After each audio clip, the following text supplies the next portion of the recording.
নদী Bangla group, Narsingdi TV news update. 20 বছর ধরে চাকরি করে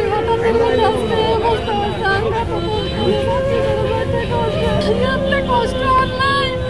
আমরা কিভাবে চলবো, কিভাবে খাবো? আমরা ছেলে নাই, জমি নাই, বাপ নাই, কিচ্ছু নাই।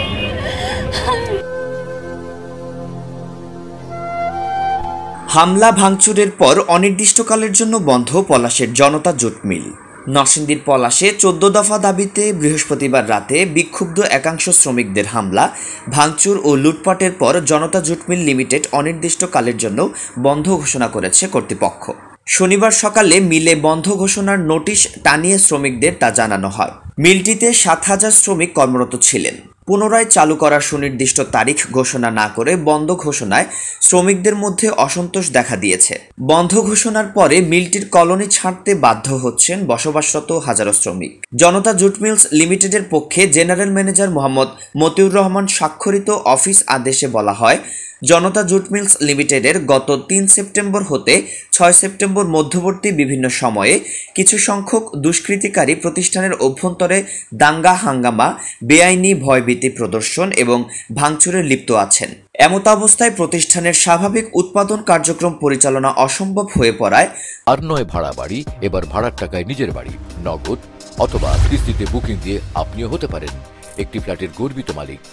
নদী বাংলা গ্রুপ, সঠিক নির্মাণে অঙ্গীকারাবদ্ধ। হেড অফিস 50/3 এলাহি মেনশন, পশ্চিম ব্রাহ্মণদী, নরসিংদী। কর্তৃপক্ষ বাংলাদেশ শ্রম আইন 2006 এর ধারা 12(1) অনুযায়ী প্রতিষ্ঠানের সকল উৎপাদন কার্যক্রম 7 সেপ্টেম্বরে শিফট হতে সম্পূর্ণভাবে বন্ধ রাখার সিদ্ধান্ত গ্রহণ করা হয়েছে। বন্ধকালীন সময়ের দীর্ঘসূত্রতার প্রেক্ষিতে শ্রম আইন এবং শ্রম বিধিমালা মোতাবেক উপযুক্ত শ্রমিকগণ ধারা 12(6), 12(7) বা 12(8) অনুসারে মজুরি প্রাপ্য হবেন। পরবর্তী নির্দেশ না দেওয়া পর্যন্ত সকল শ্রমিককে জনতা জুট মিলস লিমিটেডের কর্মক্ষেত্রে যোগদান থেকে বিরত থাকার নির্দেশ প্রদান করা হলো।